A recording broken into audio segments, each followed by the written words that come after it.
Welcome to the Sports Reverends podcast. My name is Dan. I'm joined with my big bro. We know him as the coach. He is a coach not only on the basketball court, but he'll also coach you in the stock market as well. And we got an exciting show for you today. You know, a lot of podcasts, they'll offer some stuff for you to take away. Some will make you laugh. Some will help you get in shape. Some will help you make money.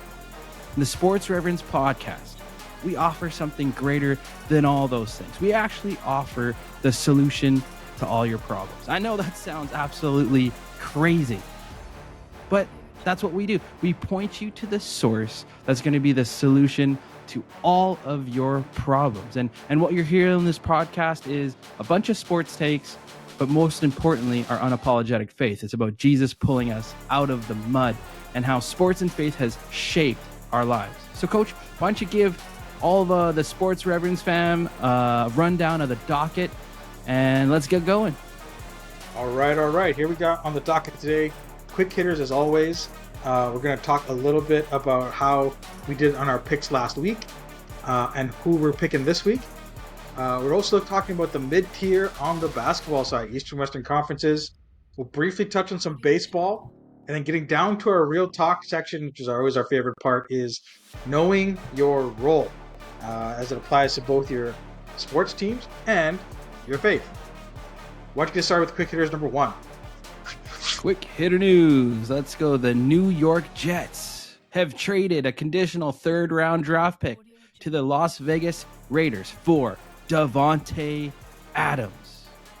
And the Bills have sent a 2025 third-round pick, 2026 seventh-round pick to the Browns for Amari Cooper, and also an additional sixth-round pick. Wild day. NFL trades. Let's go. GMs must have known we were potting today because they want to make all these trades. Bit of sad news here. Rafael Nadal, tennis legend, has announced his retirement and will be done at the end of 2024. Philadelphia Phillies have extended manager Rob Thompson through the 2026 season. Manchester United has ended Sir Alex Ferguson's role as an ambassador for the club as they're looking to cut costs with dire days ahead. And CBS will host the 111th Grey Cup in Vancouver on November 17th. Hopefully those Winnipeg Blue Bombers will be in there. All right. Weird at CBS, though. Yeah, a little different for sure. Yeah. All right, time to handle some business. We have a new sponsorship. We are officially Amazon Marketplace affiliates. That means we're going to have a link in our description of everywhere you can find the show. And if you click that link, it'll open up a bunch of deals, exclusive products that if you purchase through that link will benefit us and benefit you. Everyone loves shopping at Amazon. Who doesn't have Amazon Prime? Here's your chance to save some money and also support the Sports Reverends. So check that out. Buy some stuff. You can even let us know what you buy. Well, we're excited, and we thank you for the support and hope you find some good deals along the way. All right, that's enough business. Absolutely. All right, let's talk NFL. So last week, we had 5 picks that we just thought were winners or losers, or the winners, right? And so we had San Francisco beating Seattle, big W. Baltimore over the Commanders, big W there. The Bucks, Baker Mayfield rolling again. CJ Stroud seems to be finding his groove with another W. Our only L for the week in week number 6 was the New York Jets. But they swung for the fences. They got Aaron some help. Let's put it that way. And we'll see if that matters going into week number 7. So week number 5, we're 3-2. Week number 6, we are 4-1. Let's see what we can do for week number 7 and look to get a bagel in the lost column. Start off with, I'll toss you this one. I think we're on a roll here. Houston at Green Bay, 1:00 game at Lambeau Field. Wow, Houston at Green Bay. Green Bay is on fire. I hate to say it. Jordan Love is looking real nice. Looking good. Depends. Like, is Houston, oh man, it's so hard to do this early in the week because we don't know if Nico Collins is playing. We don't know. Yeah, I think you're right though. We are rolling with Houston. They've been good to us Yeah. 2 weeks in a row. Our picks have been pretty good. Let's go Yep. Houston. I'm down with Houston. Yeah. I'm down. Let's go. Let's go. Three in a row. Three in a row. This is going to be a tough one, but I think the answer should be fairly clear. Kansas City at San Francisco. Oh my goodness. How is the answer clear? I have no read on this. What is it? You talk me into it. My read here is Kansas City's rolling. San Francisco had a good game out of Brock Purdy, but I don't think the defense is as healthy as it needs to be. I think Kansas City is going to roll this one through. Wow. Yeah, I know. Taking against my own team. I know. But I feel the KC train is too hard right now. Can we put this on the maybe section? We'll put a pin on it. We'll put a pin on it. That's fine. Yeah. How about? Ooh, this one is a bit of a challenge. The Patriots at Jacksonville. Two tough teams. They're back in London again. Can Jacksonville pull something up? Wow. Yeah. Statistically, everything points for Jacksonville to win. I said that last week as well. I'm glad we didn't put them in our 5 last week, but I think this week we should. I think all the trends, about being in London, having more experience in London, and have been there for a longer time really helps them. Plus, they're desperate. And yes, the Patriots, they're going to be starting Drake May. He had a okay showing as a rookie. He had to throw the ball a lot, but he did. Yeah, I think rookie going to London. Yeah, I'm going with Jacksonville. What do you think? Yeah, I am taking Jacksonville. They are desperate. I think that's excellently put. And additionally, you're looking at an inexperienced May coming in, second start. You're kind of flipping the whole prep thing. So I think we take Jacksonville for sure. Okay, Jacksonville. Let's lock it in. Lock it All in. right.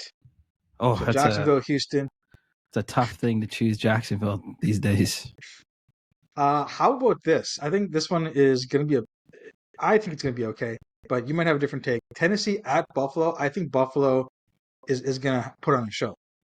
Yes, I'm glad you asked that one because the addition of Amari Cooper, some stats for you. He has been one of the most elite receivers when it comes to man coverage. The Buffalo Bills, that's exactly where they've been struggling. You've seen where they've missed Stephon Diggs. Amari Cooper won't have that crazy diva-like our wide receiver number 1. I think he fits perfect. He's a hard worker. He's one of those blue collar kind of run through the tackles. I'm definitely with the Bills. Bills have now elevated with this trade into a top tier team, in my opinion. So Bills all the way. How about perfect? We're both locking in on the Bills. How about the other big trade? Do you think the Jets can beat Pittsburgh in Pittsburgh? Yeah, I think absolutely. I think the Jets probably should have won that game on Monday night. That gave us a loss. They had a couple missed kicks. They're trying to blame it on the wind, and the flags on the field goal posts weren't even moving.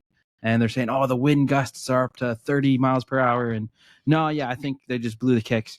But yeah, I'm going Jets. I think Devontae Adams is going to make everything easier. All pressure on Aaron Rodgers. So come on, no more excuses. No more excuses, Aaron.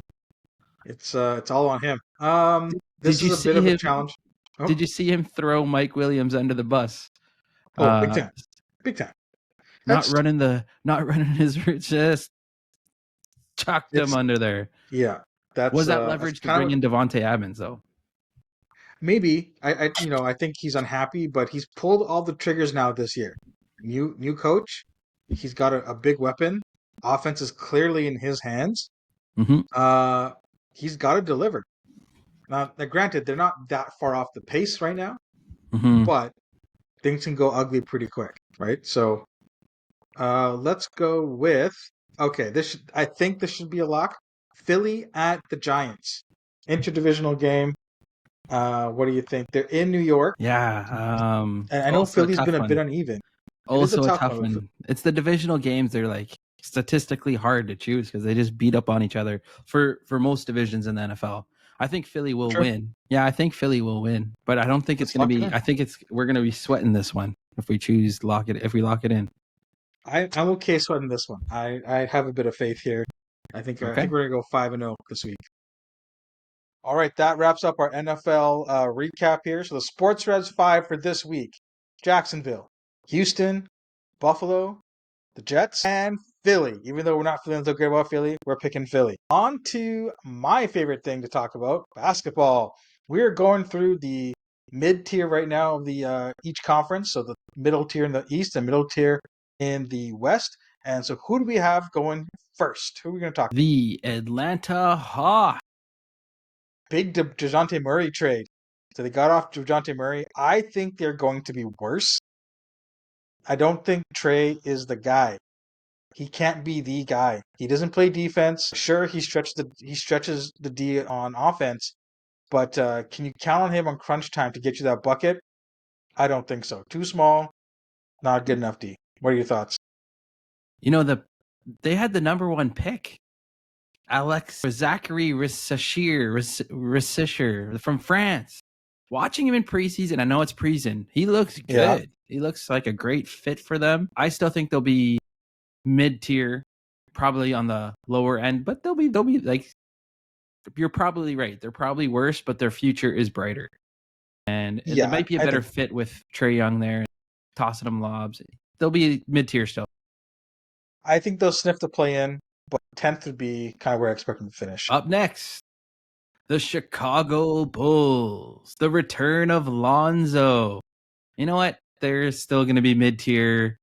They lost DeRozan. Like, my goodness, they might be, you know what? They're going to be bottom tier. I'm dropping them one. Ooh, that's tough. I think Lonzo probably not going to play a ton of games, so we can't really expect him to rejuvenate the franchise. It really depends what they do with Zach LaVine. If they're able to get something out of Zach LaVine in terms of a trade, not the way he's playing, because he's been a decent player. If they can get some trades and build some depth on that team, get rid of Vucevic, and decide on an identity, I think they'll be okay. I agree with you. I think some of those bottom five teams are going to make a push. Chicago is one of those teams I can see falling off and dropping into the lower tier. So are they mid tier, lower tier?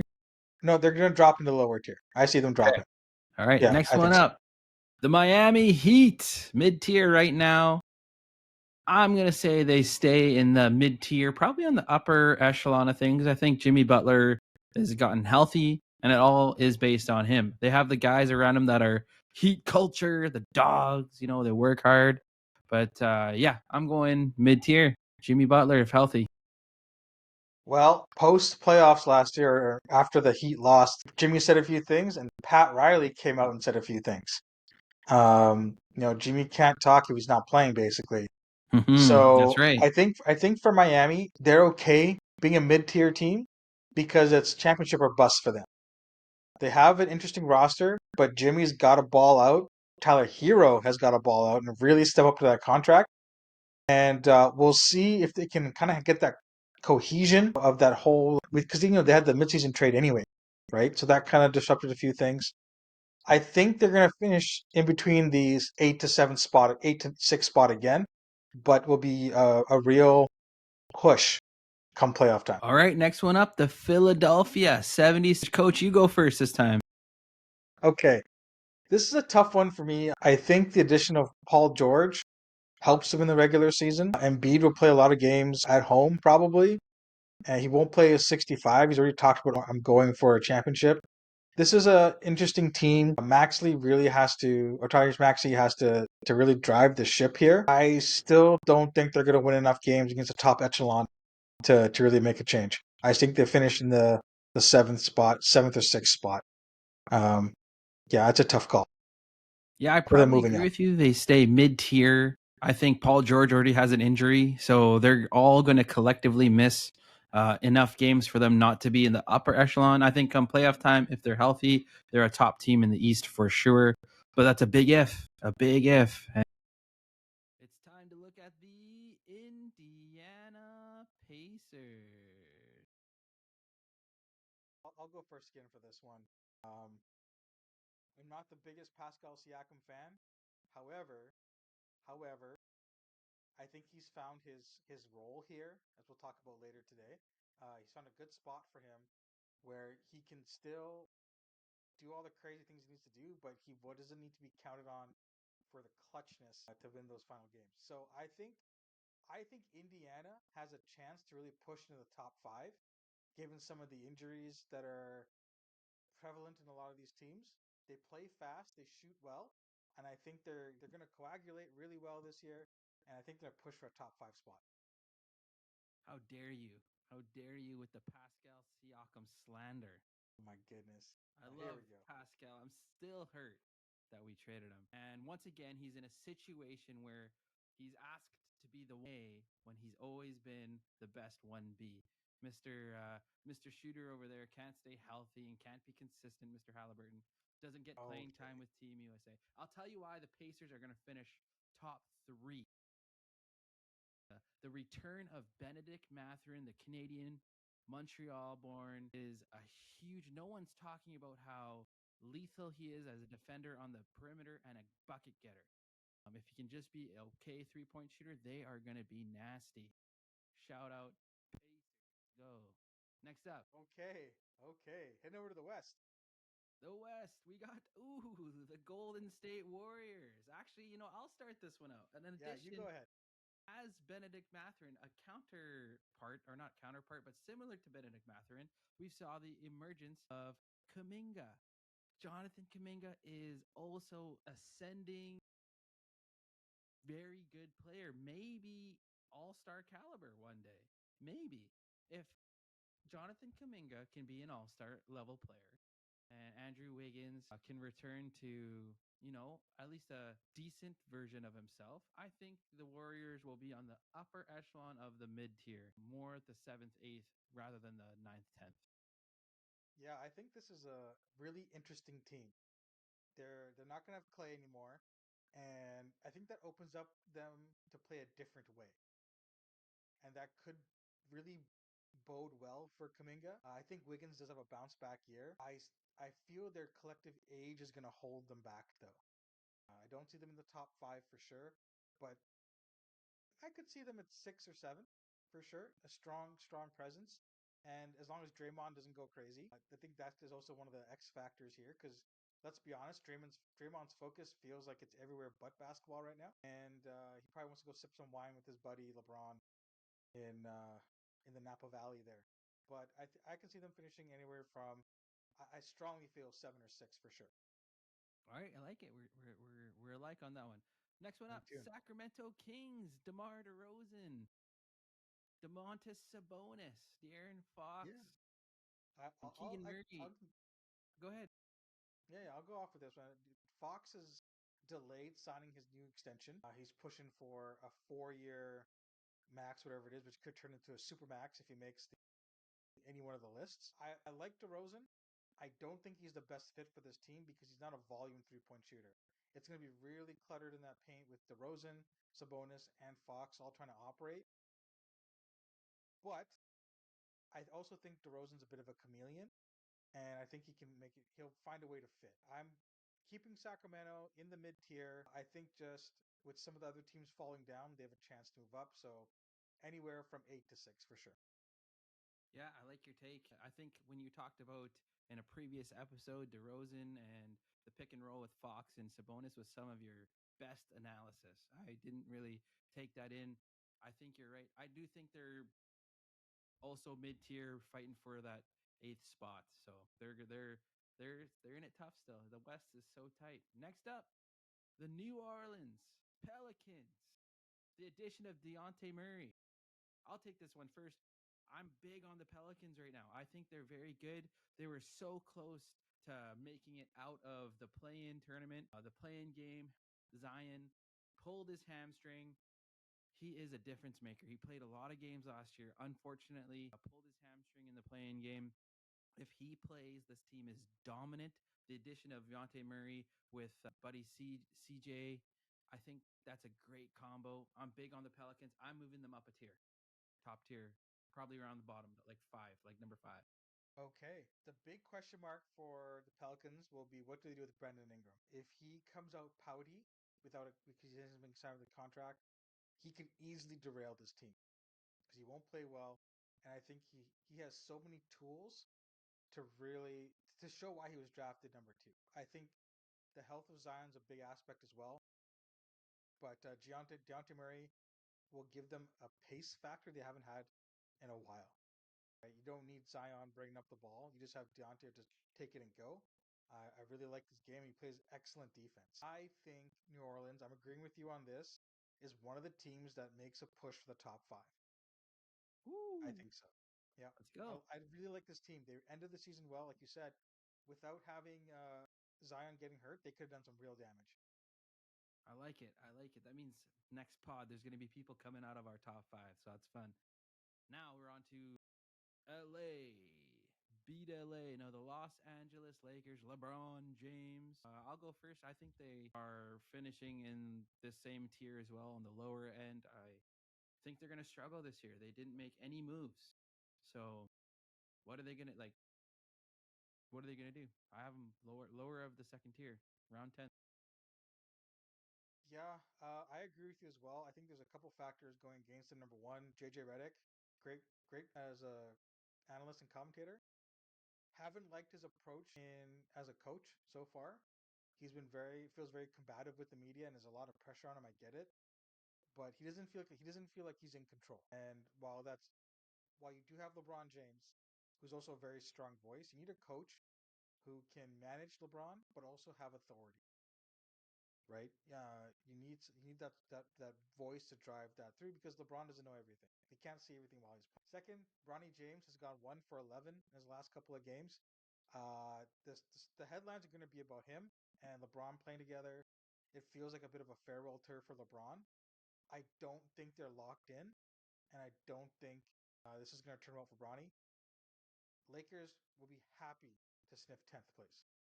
I think just because they have LeBron, they'll be in contention for the play-in spot, but I don't expect much more out of them. All right. I like it. Last one of the day. The Phoenix Suns. This is a tough one. I feel bad saying this, but they're dropping off. Whoa. I don't believe in this team. I don't believe they have the depth to do this. I don't like it.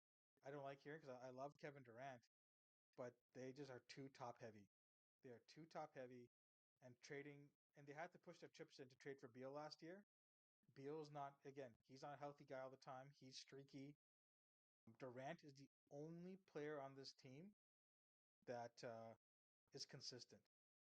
Anthony Edwards ate Devin Booker for dinner in the playoffs. He killed him. So that aura around Devin Booker is gone. I'm not sold on this team at all. Okay, I'll push back a little bit on you. I'm actually pretty. I think I'm a little bit higher on this team than probably most people. I think Tyus Jones, the addition of Tyus Jones, gives them a point guard that's not going to turn the ball over, can take pressure off Devin Booker to be their point guard, to be their backup point guard. I think it's going to help them a lot. I really think not having a proper point guard with those guys was too much. They needed someone to facilitate, and I think Tyus Jones is a great fit for that. I do think you're right. Their depth is still weak. They had some pieces before the playoffs they picked up, but they got to be able to defend, right? They got to be able to defend, and like you said, those Timberwolves ate them up. Anthony Edwards ate them up, but I have them fifth, so still into the top one tier. Yeah, that's our difference. But like around five, yeah. I feel health will make a lot of difference, but we'll see. Yes. Wow, that's a take. That's a There take. you go. There you go. All right, that is our NBA wrap up for today. So there's been a lot of movement in the West. We're going to see who comes out of our top five. East is fairly stable. Briefly take a swing at these 99-mile-per-hour pitches coming through for baseball. Yankees, Cleveland are playing tonight. Who do you pick in? We're going with the New York Yankees. Yeah, I agree with you 100%. They've looked like the strongest team in the AL for the whole playoffs. Dodgers versus the Mets. Shout out to the Mets. I know you want your city series there, but can't go against Shohei. They look too good. Go Dodgers. Go Dodgers. Well, the Dodgers blew them out once. The Mets blew them out once, so it's a bit more of an uneven series. I'm still hoping for a Subway Series throwback to when the Jeter-led Yankees were around. All right, let's go take care of some business. Train to Invest. That's the company I work for. We are a education-based company that wants to help you achieve your financial goals. If you've looked at your statements and it looks like a different language or looks like an alien language, if you look at your statements and you don't like what you've seen in terms of your return, or if you just have this big question about what exactly is inflation and why is it eating up my paycheck, check us out at www.train2invest.com, train2invest.com. Download the free ebook, give it a read, and reach out. We'd love to have a chat with you. Our goal is to teach you how to invest in the market, how to be your own financial planner, and how to take control. No one's going to look at your money like you will. That's the biggest thing. You give it to an institutional investor, it goes into a big fund, and they don't care. All they care about is how much of a percentage they're earning. You will care about your money. You will care about the goals you have. And our dream and our goal is to make sure you understand the markets and how to act in that, and to get what you want out of your financial future. So if you're looking for an education on how to become a understanding the market and become a better trader, www.train2invest.com, train2invest.com. All right, business taken care of.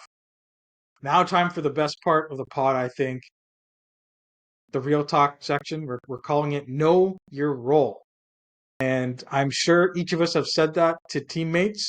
I'm sure teammates have said that to us, but it also applies to our faith. And when we're talking about sports, athletes today they're typically brash, they're arrogant, they desire to be worshipped. I mean, you think of the star wide receivers, you talk about WR1 kings and queens. That's how you get the idea of an athlete. And often they feel entitled for that praise. And it's weird because we're worshiping these guys who get paid to play a game, which is really just not fair. But that's life. In your career as an athlete, have you ever had what your role has been laid out for you? Can you give us an example of that? And an example of a time where you thought you were better than your role and how that turned out for you? Oh, an illustrious career that I had. Yeah, my role was on the basketball court, was to pass the ball, defend the best player, hit open shots. That was my role that was originally given to me. I think to start, that was probably what I was supposed to do as I developed as a player. I think, no, I don't think. I know in my mind, I was like, this is not the role for me. I need to do more. I want to be the guy. I want to be at least Scottie Pippen if I wasn't going to be Michael Jordan. And I had to forge my own way to do that. That was a very big learning process for me. I'm not naturally that way. Naturally, I am a pass first person, but I had to really learn how to be a little bit more selfish in that sense, which I don't think most people have that attitude. If they have the ball in their hands, they're ready to shoot, they're ready to get the glory. I'm excited when I make the pass or do what's the role that's going to get the team the glory. That brought me more joy. And so I had to really forge my way to coached by you to, you got to make sure you get your own stats as well on top of being a team guy. Yeah, I think you and I had very similar playing styles. Obviously, you watched a lot of how I played, and you learned way more than I could ever learn, and that was really cool to see. But you were right. You really had to forge your own play style because you had different teammates than I did, and you had a different, I would say I want to call it era of basketball, a different style of playing. Because no offense, but a lot of your teammates loved basketball way more than mine did. And so there was a different level of attention to detail. And even though guys my in my grade, if we matched up grade 12 and grade 12, we would dwarf you guys because we had some really big monsters on the team. I think the basketball IQ is probably a little higher. So that's an interesting take. Do you have maybe an example before I give anything of a role where you needed to be in that role for you to become better, whether it was through basketball or soccer or volleyball or work or whatever? You needed to be put into that place so that you could excel further. Yeah, actually, there's when I was grade 10 in our junior varsity basketball team, our best guy, Sean, was injured, and our other best player was Matt Eisbrenner. They called him up to play for varsity. That means it automatically pushed me into the role of learning how to be the guy. And it was just an amazing opportunity for me. I definitely saw tons of growth in myself of learning how to take the burden of leading a team. And yeah, that's the best example of it. So it was kind of a opportunity that opened up for me. I don't know if I would have been able to learn that way without it. I needed it. So, Yeah, yes. absolutely. No, it's a good example. I know for me as well, like I think I have to forge a lot to get to where I need to. I remember playing basketball in grade 7 and 8. We were playing a 2-3 zone, and I was trying to shoot that baseline jumper, and I think Matt Toombs blocked me 4 times in a row during the during the tryout period, and I just knew I was getting cut. And I think getting cut and put onto the B team allowed me to experience failure really for the first time. I mean, growing up, grade 1 to 6, I don't really cut anybody, right? So getting cut was a real experience, and learning that feeling, and that helped me a lot because when I played district basketball, I only made the team because I hustled hard. Ended up starting for that team. When I played provincial team, I was undersized at center, but I again worked really hard and I became provincial MVP. So, and I was also probably I think I was the first graduating All Star and AAA All Star at LCL for basketball. Right, and all that was forged because I was given a role. I accepted that role, but I also knew that I could do more, and I pushed myself. And you pushed yourselves, and a lot of guys who push themselves to be better. But there's also on the other side guys who just relied on their talent, didn't work that hard. So it's something that is interesting because the concept of team relies on people playing the roles. Like easy example would be the Dream Team. I don't know, and maybe you can think of something, but I don't know of a specific team at such a high level where all these guys had to shift their perspective on where they fit in. And I say that because there's a lot of ego involved in basketball. There's only one ball, and the minutes you can only have so many guys on the court in so many minutes. It's a big task to juggle all those egos, but it's an even bigger task to get the buy-in from players. What are your thoughts on that? Yeah, I think especially at the NBA level, it's it can be frustrating for players because so much of their statistics are tied to contracts, tied to Mhm. awards. So there's no, the non-stat awards, especially like a Draymond Green. I know we threw some shade on him, but he also does a lot of things that don't get Mhm. counted as in the stats book. He is with Steph Curry. They are the greatest, not the greatest. They are in the current NBA most effective 1-2 punch, and has brought the most efficient Steph Curry when Draymond Green's on the floor. When Draymond's not on the floor, Steph Curry drops in his efficiency dramatically. With those stats in mind, like I understand their contracts are a part of it. They are all making ridiculous amounts of money. Yeah. But I think that's what plays a part in selfishness. But if you really want to win, you're going to be okay with your 20 million. You're going to be okay. Like, I think they have such a small picture of legacy. They Mhm. think in a year's term or even their contract's term instead of their career term and lasting legacy impact. And I think that's where a lot of these athletes get derailed. Yeah, it's about the here and now, right? So what have you done for me lately? And I think you hit the nail on the head on that piece. And when you're talking about your role, it's also talking about who designs your role, right? And you have to trust that person will have your best interest at heart. And in team sports, it's harder because it's not necessarily your best interest, it's the best interest of the team, right? You may be a great individual player in this area, but they need something different. And when you're talking about defining your role, as believers, we're called to, and I put this very eloquently, I would say, participate in the kingdom of heaven. And we all have different roles. And for example, you're a pastor. You know, I could do what you do, but I couldn't do it as well as you do because of your skill set and your heart and your desire. right? There's all these different things that we are called to do, and that's something that a lot of Christians struggle with. Whether you're a new believer or you've been around for a while, it's always that question of, am I doing the right thing? Am I doing enough? Am I actually listening to the voice of God? There's a period of time where in your faith you're like, is this God telling me what to do? Is this the world telling me what to do? There's confusion as you grow in your faith. How do you suggest that you find your place in God's plan? I think the first thing everyone should do is have a mindset shift. You look at the history through scripture, you look at a guy like Moses. God called a guy like Moses to lead. The man couldn't even talk, right? He had this stutter. And he called him to go in front of the biggest, baddest dude and say, let my people go, right? Yeah. So it's a mindset shift of saying it's not about my ability. It's not about my skill set. Because even in what I believe with my ability and skill set, I don't think I have great ability and skill set.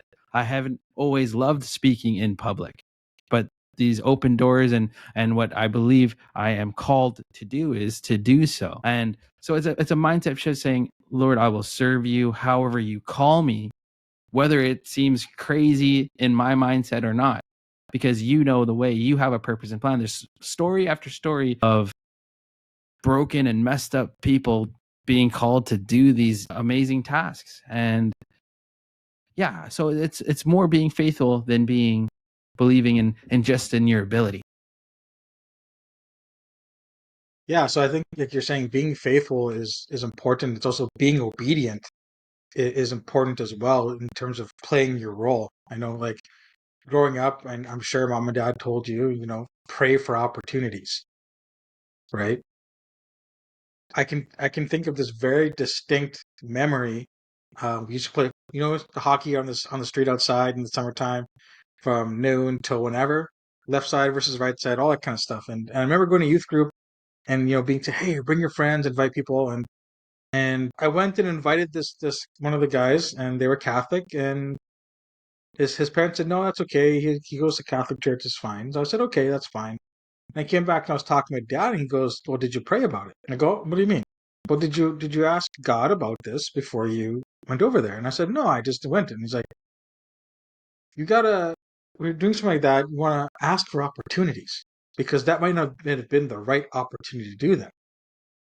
God may have wanted you to do something different. You need to ask for opportunities. And when opportunities come, you need to be bold enough to take the opportunity and step out in faith because, like we talked about a couple pods back, is you said, love God and love others, right? And loving others is asking for that opportunity to show love, right? And I mean, in our day-to-day correspondence, you're nice to people generally.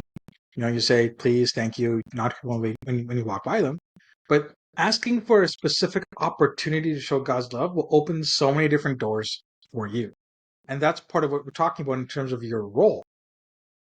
So we are talking about opportunities. What are some other things that we can do as believers to try and determine what our role is and if we're on the right path? Yeah, in our pre-show talk, this whole conversation really sparked because of a guy named Jeff Teague. You guys know Jeff Teague. He was honest in an interview when they were trying to build him up about top players that came from Wake Forest. And they were trying to say that Muggsy Bogues was better than him, or he was better than Muggsy Bogues. And he was like, guys, relax here for a moment here. Muggsy Bogues, he was an all-star. He was a tough defender. He started on this amount of teams. My career does not measure up. And we thought that was really cool because you're honest with yourself about your role of what you feel like you're called to do, what you're able to do as well. And I think that's a huge piece of how this can be a point for yourself and how you are supposed to be ministering to others. You got to be really honest with yourself. You can't. It's like when you coached or when Coach Carter coaches, right? You put your hand on the line. Put your hand on the line. Don't make me commit homicide. This is a suicide. I know we call them champion makers now. Yeah. But you cheating yourself by not touching the line is not going to benefit you when you play the game. But when you do the work, when you get yourself ready, when you're doing your best to be prepared in a kingdom standpoint, that is, are you working on yourself to, like what you said, are you preparing yourself? Are you asking God to lead you? Are you in the word? Are you trying to study? Are you trying to pick up the areas where you are sinful and failing, right? Obviously, you don't have to be perfect, but you should still be doing the work. And if you are really honest with yourself, if you're really honest with allowing God to lead you, have his agenda, not my agenda, because my agenda is going to be less, or is going to be more convenient. That's a big, I guess, stepping stone for most people. Yeah, and it brings to mind the parable of the talents, where the rich man gives 1, 5, and 10, right? And you're asked to go do with this, and everybody, it ties back to a different part. We're talking about our journey, but it's you're asked to do little things, little things, little things, and then a bigger opportunity comes, and a bigger opportunity comes, a bigger opportunity comes, and you have to be willing to do the dirty work. When I'm making the guys run and touch the line for discipline purposes, it's not because I want to be a taskmaster. It's not because I enjoy making these guys run and sweat and work hard. It's to build that discipline and to build that excellence, so they can, when it comes crunch time, they know how to run the play to perfection. They have the skills to adapt and to read. They have the stamina to persevere, right? Because the hardest part about a comeback is not the comeback part. It's not getting to even. It's taking the lead and holding it. You expend so much energy and so much effort just to claw back, and then to go over the hump is the hardest part, because you've already given up so much emotional energy, so much physical energy to get there. That's why you do the little things over and over and over again. And it's the same way, like when you're going through a trial, you lean on the little things you've done in the past, and you see the little things that God has done, and you're like, oh, okay, I know I can do this. I know, okay, I gotta pray every day. Maybe you spend an extra 10 minutes praying. I gotta read my Bible. Maybe you spend an extra little bit. Just push myself a little further, because I feel that this mountain is bigger than before. And it's the little repetitions and knowing my role as, hey, God chose me. I'm not perfect. Just like Moses, I have issues that I can't control, and I'm not things that I'm not good at. But God chose me to do this, so I got to put in the work. I got to do the little things. I got to be bold, and I need to be bold. I know I'm sure you've had times you're like, Coach, I'm going to do more. I want to do more. Or I'm going to run something off script because I see an opportunity, right? I'm sure there's times you've taken a shot and coach has been like, no, what's he doing? But it goes Oh, in. absolutely. Transition 3 was not allowed back in the day. I pushed Was those not limits. allowed, right? But it's looking at an opportunity and saying, okay, this is my time to step up and step in. You don't have to be a mega church preacher. You don't have to have the most eloquent speeches around. You don't have to know all of the apologetics to a T. Your role is to love God and love others. And that sounds simple, and it is.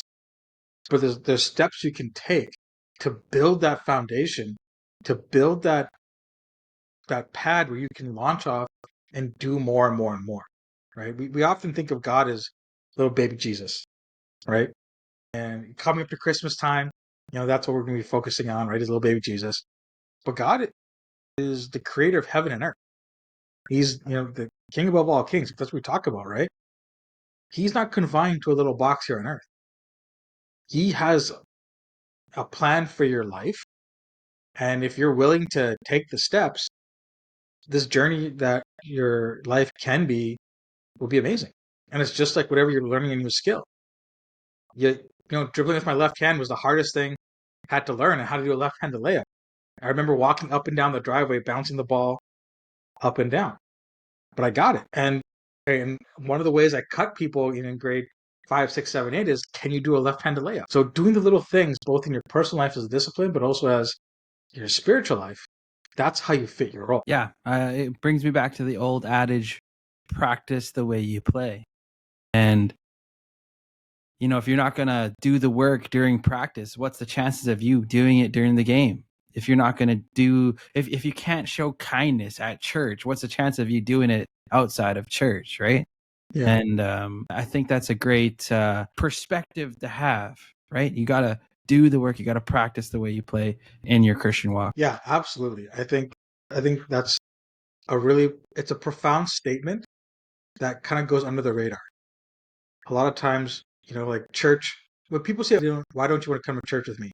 It's because they've had a bad experience at church, whether it's a gossip, whether it's people not being friendly, whether it's who knows what, right? A lot of times it's something that's happened in the physical building that's pushed them away. And really, that should be like the biggest place of love, of hope, of peace, right? Yes, it's not the physical building, it's the people there, right? And we know everybody's not perfect. But when you're coming to worship God in a group setting like that, it should be a very welcoming place. And you're right, if you can't show that spirit in the church, how are you going to show that when you're out with the boys and they say, hey, let's go to the strip club? Or after work drinks, hey, you know what, let's just have 3 more. Or whatever the case may be. It's very hard to stand up for your faith that way because you don't have that foundation built with the group of believers. Right. And I think, and you probably agree, is one way to help build your foundation is going to club, going to prayer groups, making that extra effort outside of just, oh, I'm going to church at 10 o'clock. Right. To really grow your faith and grow your base.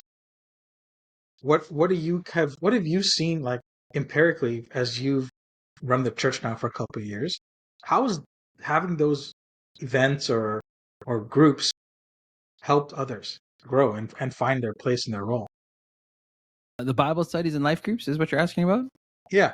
Yeah, that's hopefully becomes the heartbeat of our church, because that's where you grow. That's the place where you can ask questions, you can study and go deeper than just your ready daily devotions that you're supposed to be doing, right? That's where you grow deeper, that's where you grow stronger, that's where you also build community and friendships as well. So it's a huge part of everything you want to do, right? It's the midweek practice, it's the 6 a.m. practice, whatever it is. You got to make it a part of who you are and what you do, so that you actually aren't just showing up on Sunday and getting your refill, and you're not practicing any more faith stuff until next Sunday, right? Yeah. And you would think that Sunday's game day, but it's not. Sunday is just your group workout. You have your individual practices and in your smaller groups, and you come to a big group on Sunday. Game day is when you're at work and somebody's having a tough time, and you talk to them about things and you be there for them. Game day is having the Spirit prompt you to pray for somebody that you haven't thought about in 10 years, and you do it.